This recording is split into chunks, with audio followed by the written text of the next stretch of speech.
se están introduciendo prácticas judías dentro de las congregaciones. Esto es muy importante porque Tito tiene que ayudar a corregir estas cosas estableciendo ancianos. Mire lo que dice el versículo 9, porque era tan importante que pudieran haber ancianos dentro de la congregación, porque precisamente el anciano es retenedor de la palabra fiel, tal como ha sido enseñada, para que también pueda exhortar con sana enseñanza y convencer a los que contradicen. Una de las cosas importantes que tenían que hacer los ancianos era ser retenedor de la palabra fiel. Todo lo opuesto a los judíos que se estaban introduciendo dentro de la iglesia. O sea que los ancianos, Tito va a corregir las prácticas y los ancianos van a llevar a la congregación a ser sanos en la palabra, a que sean conocedores verdaderos de la doctrina de Dios. Pero quien tiene que dar el ejemplo por sobre todas las cosas es Tito, con palabra de Dios y con su vida. Mira el capítulo 2, versículo 1, dice, pero tú, le dice Pablo a Tito, pero tú habla lo que está de acuerdo con la sana doctrina. Es Tito quien es el encargado de enseñar una doctrina sana dentro de la iglesia. Una sana doctrina, sanas enseñanzas, y además va a tener que mostrar con su vida cómo se vive. Mira el versículo 7, capítulo 2, versículo 7. Dice, presentándote tú en todo como ejemplo de buenas obras en la enseñanza, mostrando integridad y seriedad. Tito es quien debe mostrar el ejemplo supremo a la iglesia, a los cretenses, a los ancianos. Él va a corregir las deficiencias y además va a establecer ancianos para que los ancianos, como primera labor, lleven a las iglesias a conocer sana doctrina, sana enseñanza. En el libro de Tito hay dos secciones de sanas enseñanzas. Hoy vamos a ver una, capítulo 2, versículo 11 al 14. Ese va a ser nuestro pasaje en esta tarde, porque esta es la primera sección de sana doctrina que el apóstol Pablo va a mostrar a ti, tu hijo, en la fe. Vamos a orar, hermanitos. Padre, gracias por este momento. Sea usted hablando a nuestras vidas a través de tu palabra. Ábrenos el corazón, nuestros ojos, nuestra mente, para escuchar tu palabra bendita. En el nombre de Jesucristo te lo rogamos y te lo pedimos. Amén. Ok, mis hermanitos. Dice, capítulo 2, versículo 11, dice la palabra de Dios así.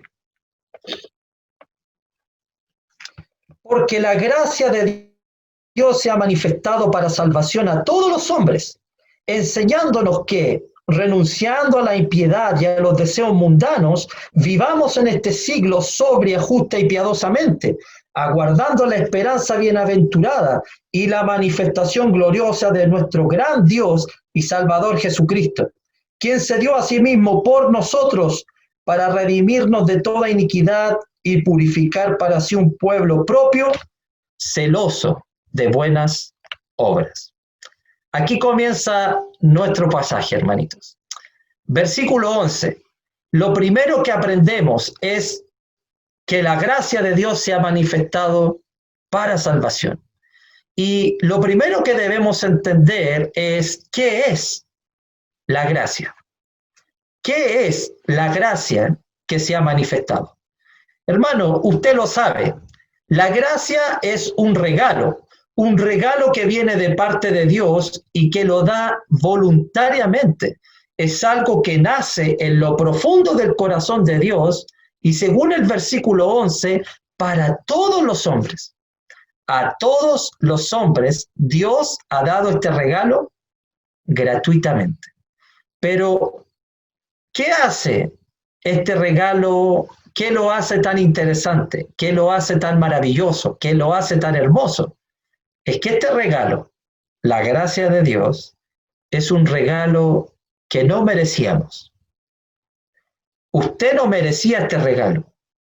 Yo tampoco merecía este regalo. Es un regalo inmerecido.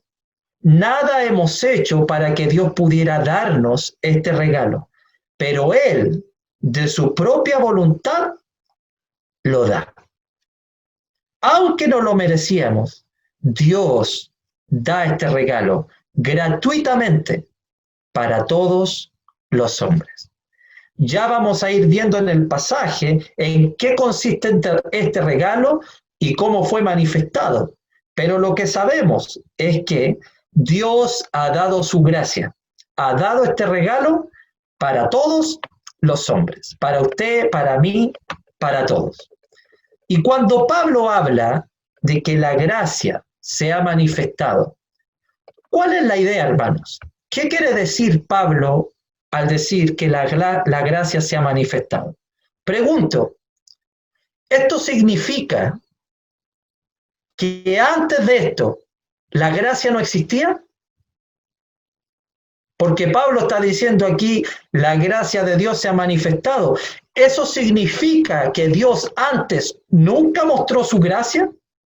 ¿Eso significa que Dios en el Antiguo Testamento nunca mostró su gracia a las personas? ¿Significa esto? Por supuesto que no. Por supuesto que no. La gracia de Dios se ha manifestado desde siempre. Siempre Dios ha manifestado su gracia para con la humanidad. De hecho, podemos poner muchos ejemplos. Noé fue salvado con su familia. ¿Sabe por qué? Porque Dios derramó su gracia sobre ellos. ¿Sabe por qué Dios sacó al pueblo de Egipto de la esclavitud? Porque Dios derramó su gracia sobre ellos. ¿Saben por qué Dios no destruyó la ciudad de Nínive?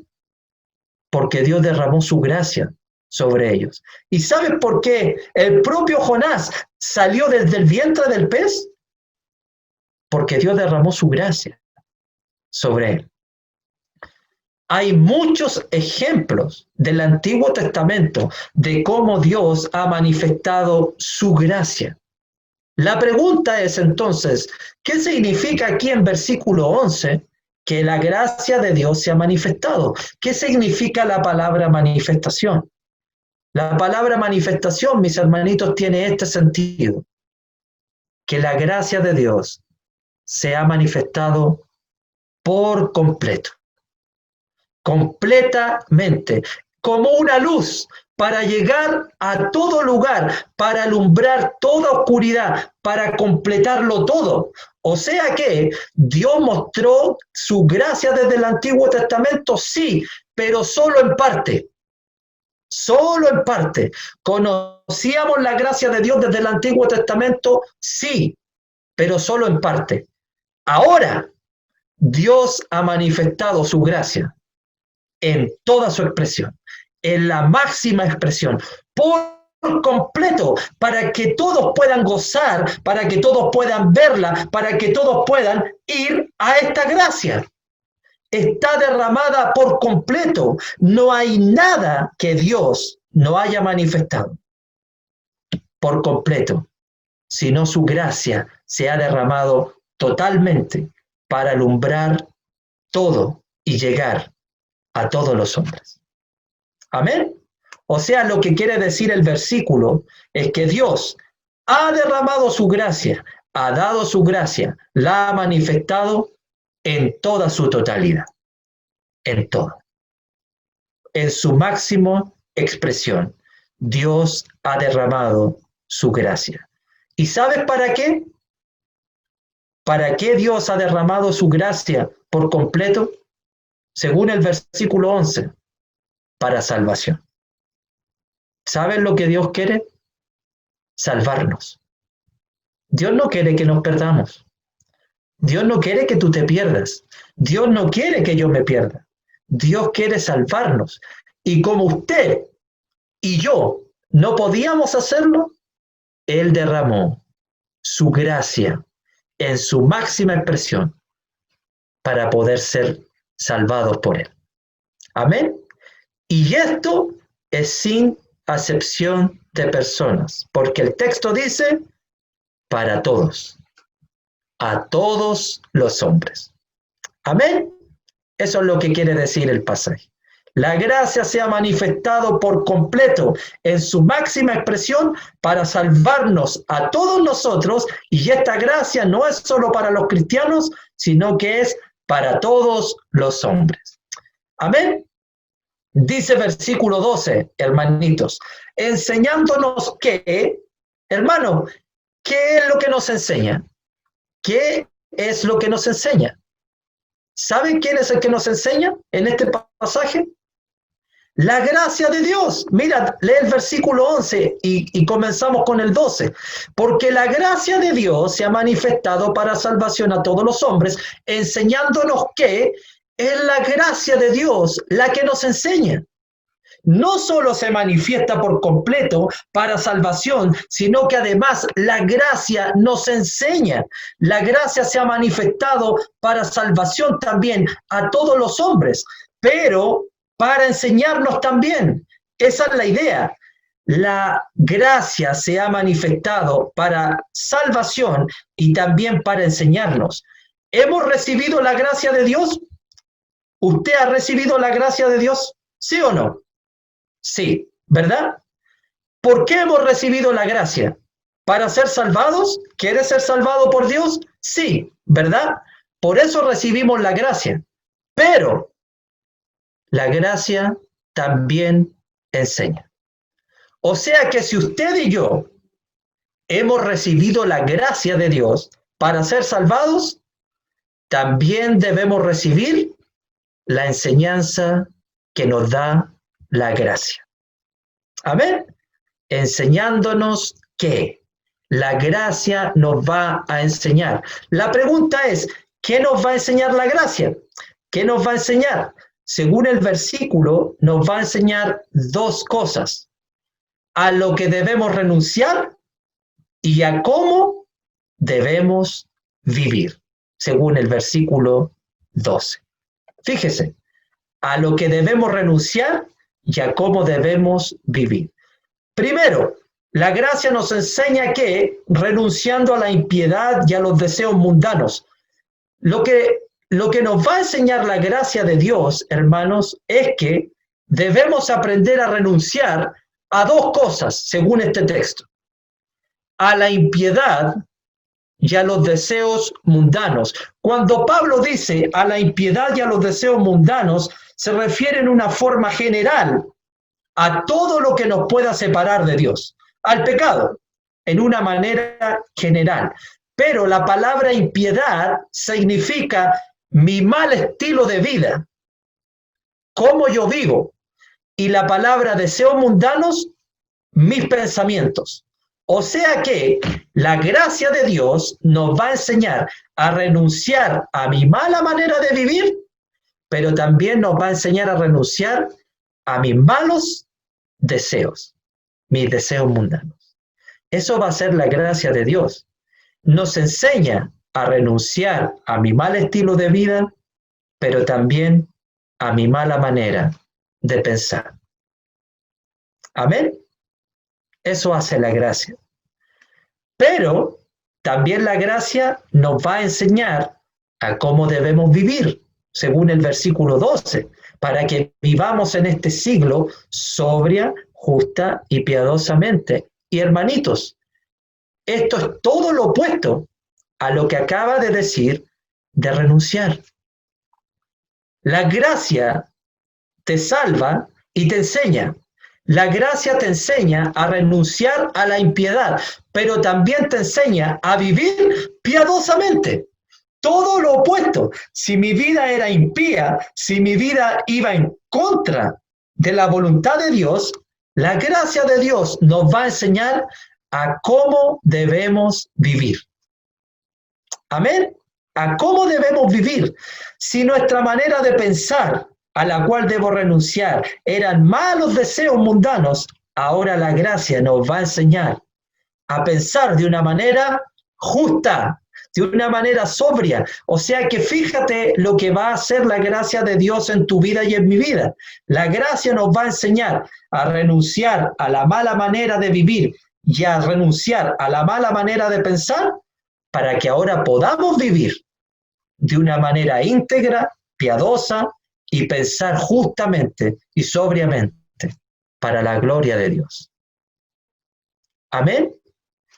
Pero es la gracia la que te va a enseñar eso. La gracia de Dios. Hermano, por lo general, todos queremos recibir la gracia para ser salvados. Pero si tú quieres ser salvado y yo quiero ser salvado, debo recibir también la enseñanza de la gracia.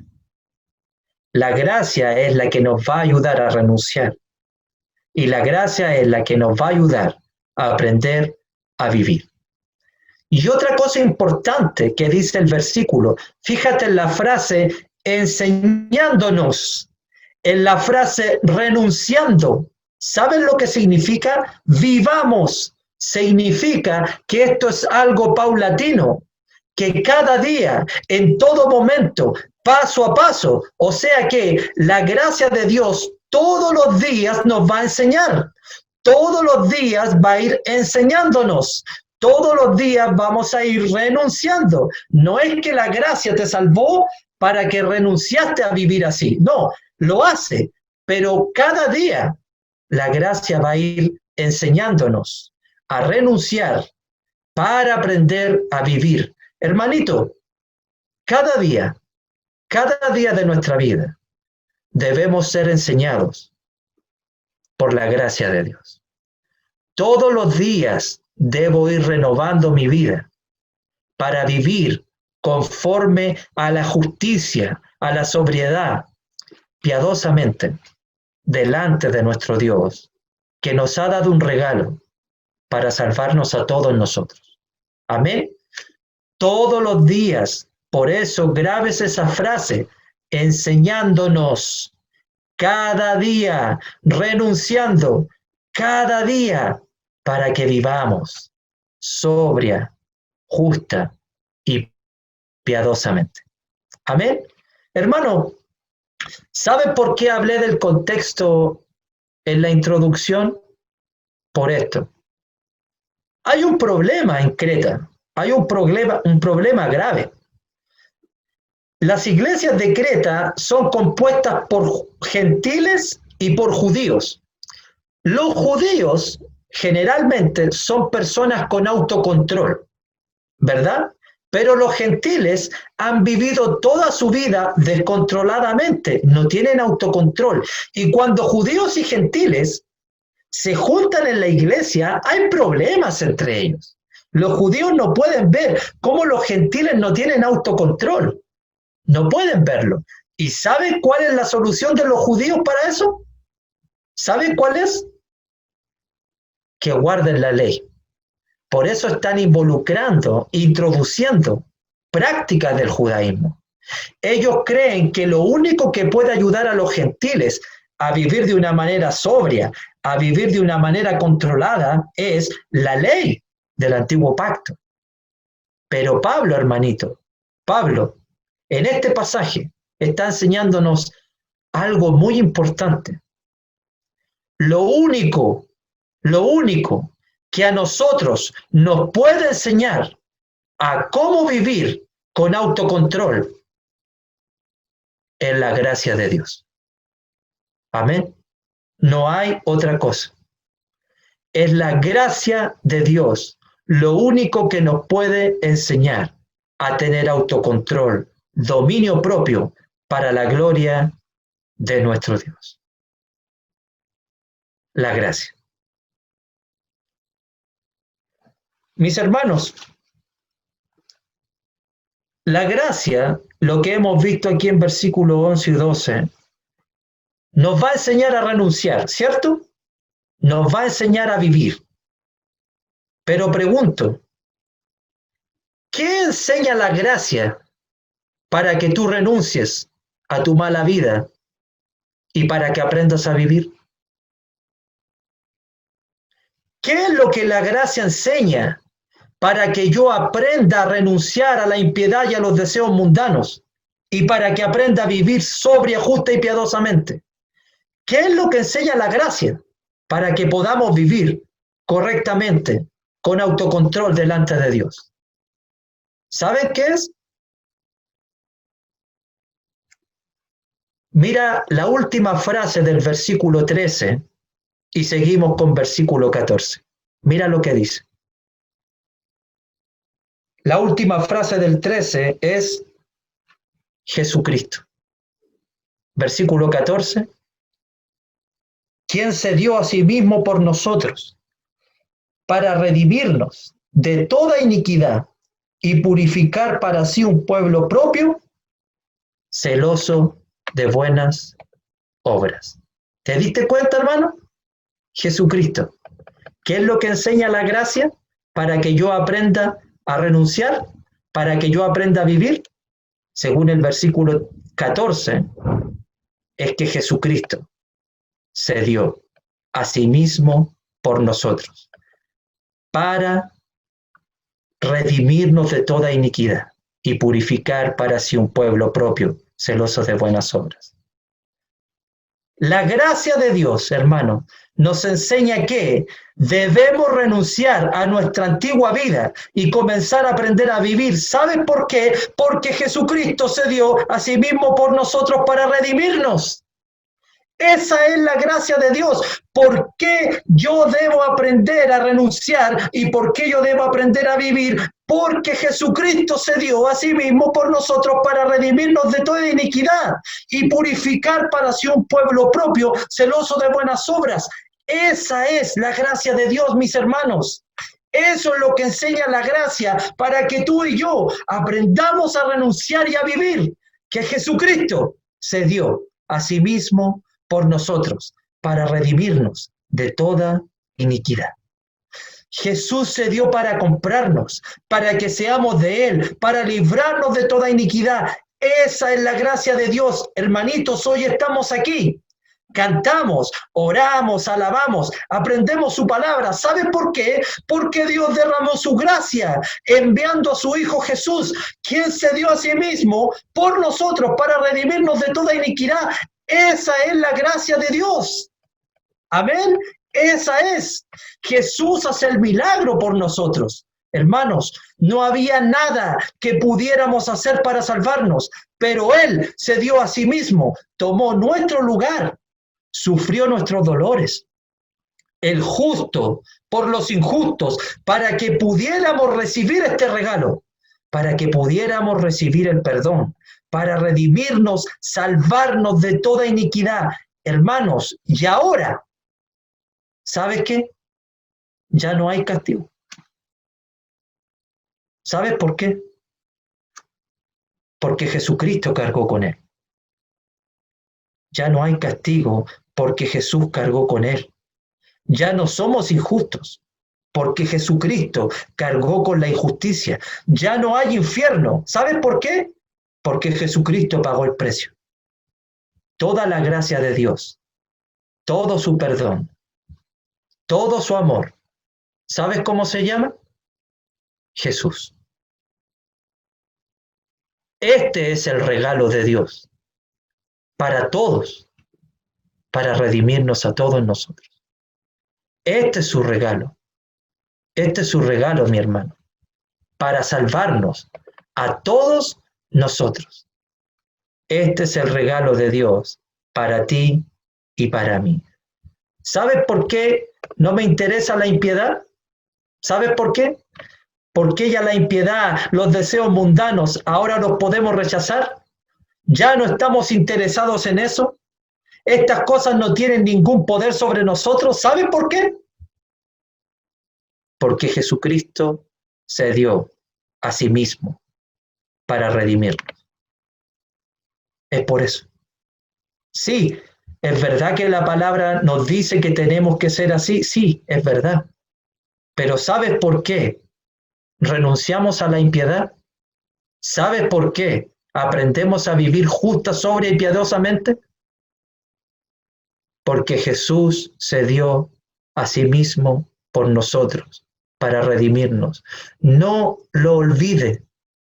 Esa es la gracia de Dios. No me interesa ya vivir en impiedad. No me interesan los deseos mundanos. Voy a renunciar a eso. ¿Por qué? Porque lo dice la palabra. Sí, pero más que eso, es porque Jesús se dio por todos nosotros para redimirnos de toda iniquidad. Amén. Esta es la gracia de Dios.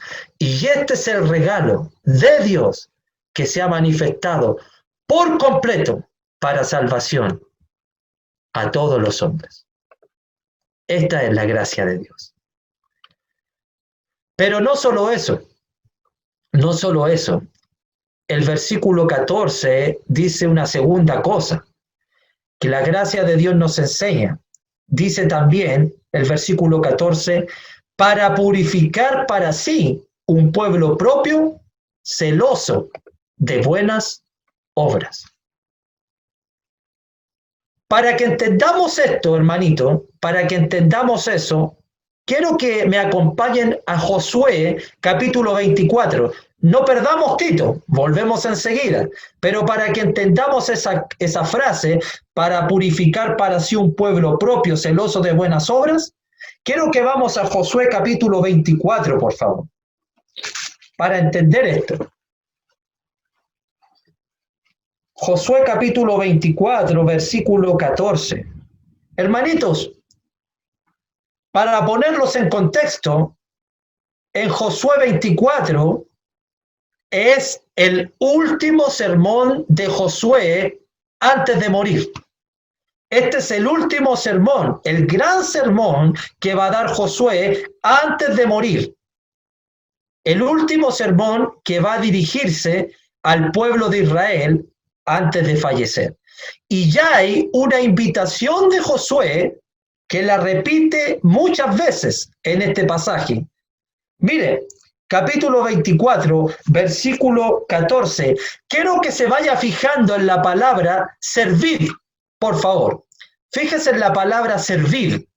Capítulo 24, versículo 14 dice, ahora pues, temed a Jehová y servidle. Esa es la invitación. Y servidle con integridad y en verdad, y quitad de entre vosotros a los dioses a los cuales sirvieron vuestros padres al otro lado del río y en Egipto, y servid a Jehová. Versículo 15. Y si mal os parece servir a Jehová, escogeos hoy a quién sirváis, si a los dioses a quienes sirvieron vuestros padres cuando estuvieron al otro lado del río, o a los dioses de los amorreos en cuya tierra habitáis, pero yo y mi casa serviremos a Jehová. Fíjese, hermano, ¿sabe cuál es la invitación de Josué? Sirvan a Jehová, pueblo de Israel, sirvan a Jehová, escojan si sirven a los dioses paganos o sirvan a Jehová. Pero yo y mi casa, dice Josué, serviremos a Jehová. Increíblemente, este libro termina tal como empieza el capítulo 1. Josué en el capítulo 1 dijo, yo y mi casa serviremos a Jehová, empezando su ministerio y terminando casi al borde de la muerte. Josué dice las mismas palabras, porque yo y mi casa serviremos a Jehová. Hermano, la invitación de Josué es esta. Pueblo de Dios, sirvan a Jehová, sirvan a Jehová, sirvan a Jehová, sirvan a Jehová. Yo y mi casa serviremos a Jehová. Hermanito, y cuando el pueblo escuchó la invitación, ¿sabe que se animaron? Y miren lo que dice el versículo 18. Ahora está hablando el pueblo. Y Jehová arrojó de delante de nosotros a todos los pueblos y al amorreo que habitaba en la tierra. Nosotros pues, esto es lo que dice ahora el pueblo, nosotros pues también serviremos a Jehová, porque Él es nuestro Dios. Mire, Josué les dijo, pueblo de Israel, sirvamos a Jehová, decidámonos. Dejemos de servir a los dioses paganos, sirvamos a Jehová, sirvamos a Jehová, sirvamos a Jehová. Yo y mi casa serviremos a Jehová. Y cuando el pueblo escuchó estas palabras, todos se animaron y dijeron, también nosotros serviremos a Jehová. Pero ¿sabe qué les va a responder Josué? Mire el versículo 19. Entonces Josué dijo al pueblo: no podréis servir a Jehová. ¿Cómo es la cosa? Hermano, fíjese. Pueblo, sirvan a Jehová, sirvan a Jehová, sirvan a Jehová. Yo y mi casa serviremos a Jehová. Y cuando el pueblo se anima y dice, sí, serviremos, Josué les dice, ustedes no pueden servir a Jehová.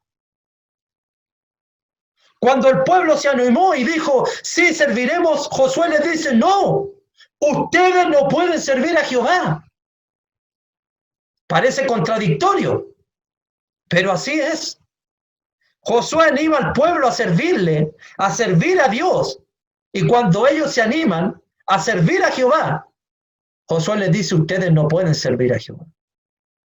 ¿Y saben cuál es la razón? Dice el versículo 19, porque Él es Dios santo y Dios celoso. No sufrirá vuestras rebeliones y vuestros pecados. ¿Saben cuál es el problema? ¿Saben cuál es el problema? ¿Por qué no podía servir el pueblo de Israel a Dios? Porque aunque quisieran servirle, aunque se animaran a servirle, volvían a pecar. Y volvían a pecar. Y volvían a pecar. Y Dios es un Dios santo, es un Dios celoso que no tiene que ver nada con el pecado. Y aunque el pueblo dijera, vamos a servir a Jehová, Josué les dice, ustedes no pueden servirle. ¿Por qué? Porque Dios es santo, celoso y no tiene que ver con el pecado. Y el pueblo seguía en pecado. ¿Saben cuál es el problema de esto? No hay solución. No hay. No hay. Porque el hombre vuelve a pecar. Excepto por una cosa. ¿Sabes qué? Que Jesucristo se dio a sí mismo por nosotros para redimirnos de toda iniquidad y para purificar, volvamos a Tito, y para purificar para sí un pueblo propio, santo, un pueblo santo, celoso de buenas obras. Volvamos a Tito capítulo 2, versículo 14, por favor. Fíjese. No había solución para el pecado, por más que el pueblo quisiera servir a Jehová, el pueblo seguía pecando. Y como no había solución para eso, Jesucristo se dio a sí mismo por nosotros, para redimirnos, para sacarnos de la condición del pecado. ¿Y cómo Dios era, según Josué? Santo. Y mire lo que hace Jesús con nosotros, nos purifica. Según Tito capítulo 2, versículo 14, nos purifica, nos hace santos delante de Dios, nos quita el pecado, nos purifica y nos hace un pueblo celoso. ¿Cómo era Dios en Josué 24, 19? Santo, celoso y que no tiene que ver con el pecado. Con la gracia, con el regalo que da Dios a su Hijo Jesús, Jesús hace el milagro. Nos saca de la condición del pecado, nos hace un pueblo puro, santo y celoso. Adaptamos el carácter de Dios con el sacrificio de Jesús. Imagínate lo que Dios hace por todos nosotros. Esta es la gracia de Dios, hermanito. Ese es el regalo de Dios para todos nosotros. Amén. No había solución, pero hoy puedes acercarte confiadamente ante el trono. ¿Sabes por qué? Porque Jesucristo murió para redimirnos, para ser un pueblo puro, santo, y un pueblo celoso, celoso, igual que el carácter de Dios. Amén. Eso es lo que hace la gracia de Dios. Ese es el regalo de Dios para todos nosotros. Eso es lo que hace nuestro Señor. Nos purifica, hace un pueblo celoso, santo, libre de pecado. Por eso renunciamos a la impiedad, por eso renunciamos a los deseos mundanos, por eso comenzamos a vivir para Él, porque Él nos purificó, nos hizo su pueblo y ahora somos celosos de buenas obras. No somos solamente un pueblo que desea hacer lo bueno o un pueblo que hace lo bueno. No, más que eso. No solo somos un pueblo que hace lo bueno, somos un pueblo que desea hacer lo bueno. Esa es la gracia de nuestro Dios. Amén. Amén, hermano. Ok. El versículo 13 me lo salté a propósito porque vamos a terminar con el versículo 13, porque es muy importante. Mire, en el versículo 11 vimos esto. La gracia de Dios se ha manifestado en su máxima expresión, ¿verdad? Completamente, en toda su totalidad. Pero la misma palabra manifestación aparece en el versículo 13. Vamos al versículo 13, por favor, mire. Aguardando la esperanza bienaventurada y la manifestación. Ahí está la misma palabra del versículo 11. Pero hay una diferencia. ¿Sabe cuál es? Que en el versículo 11 la manifestación fue hecha por completo. Pero en el versículo 13 esperamos la manifestación. ¿La manifestación de qué? ¿Sabes de qué? Mira lo que dice el versículo. Aguardando la esperanza bienaventurada y la manifestación gloriosa. ¿Sabes qué significa? ¿Sabes qué es la manifestación que espera el cristiano?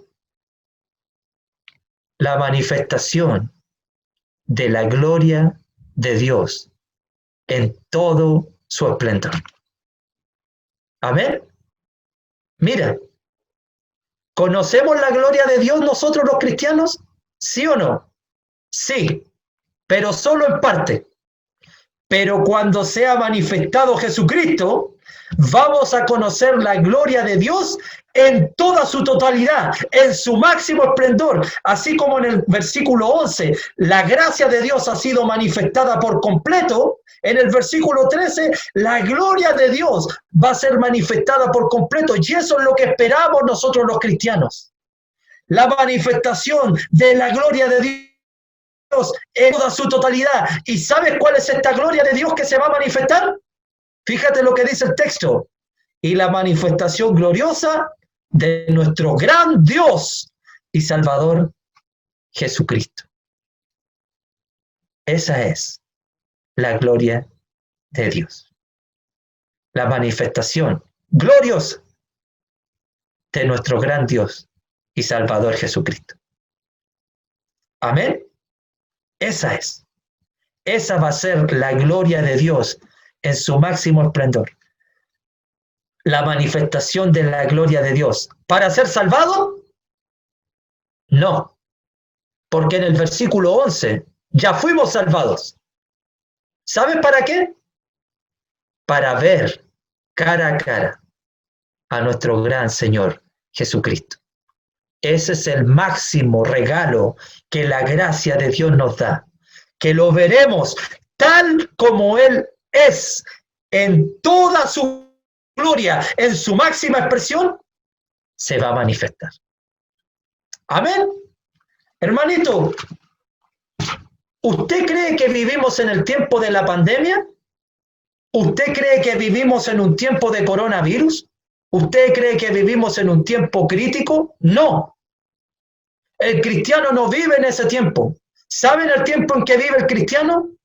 El cristiano vive en el tiempo de entre la gracia y la gloria de Dios. En ese tiempo vivimos. No vivimos en el tiempo del coronavirus. No vivimos en tiempo de enfermedad. El cristiano vive entre la gracia y la gloria de Dios. Amén.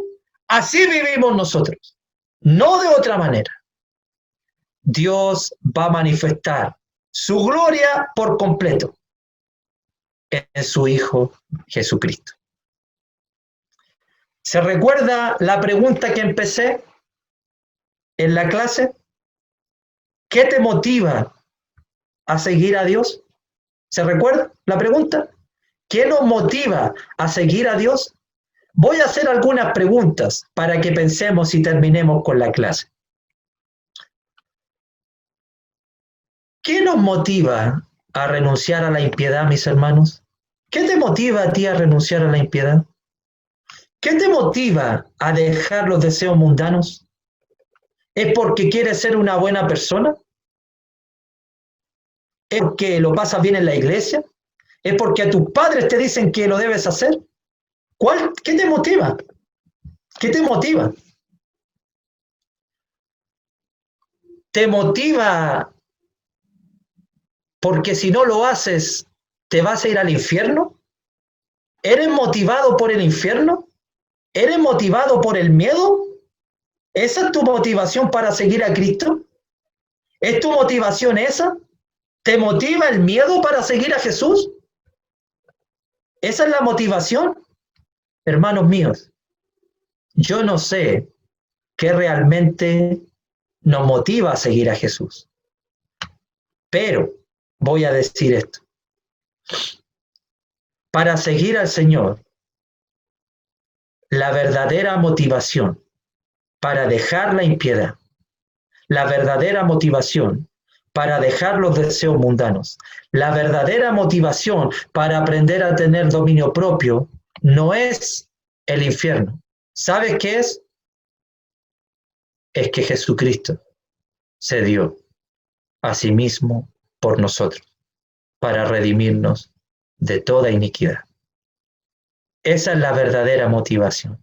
Y te digo algo, si el sacrificio de Cristo no nos motiva, nada, te aseguro, ninguna cosa nos va a motivar a buscar, a renunciar y a aprender a vivir para la gloria de Dios. Amén. La verdadera motivación está en la gracia, en que Jesucristo se dio a sí mismo por nosotros para redimirnos.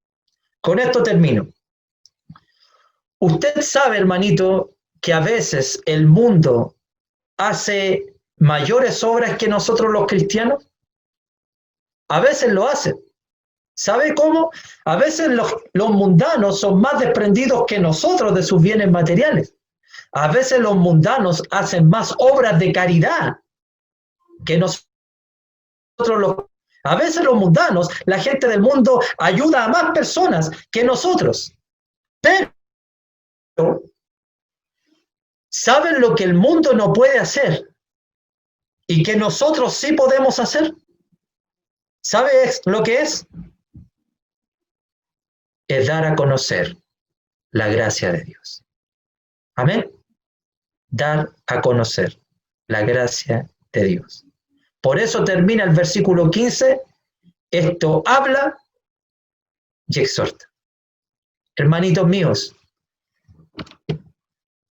quiero animarlos, iglesia en Pilaquí, amados hermanos, amigos, queridos, quiero animar a todos ustedes, y yo mismo me quiero animar, para que la verdadera motivación de renunciar a la impiedad, de vivir para Dios, de aprender a glorificarle, sea que Jesús, el regalo más grande que Dios dio, sea la verdadera motivación para aprender a renunciar a la impiedad y a vivir para Dios. Él se dio a sí mismo por nosotros para redimirnos. Que esa sea la verdadera motivación para todos nosotros, porque esa es la gracia de Dios. Dios me los bendiga. Un abrazo y un beso para todos ustedes. Los amo en el Señor. Muchas gracias, mis hermanos.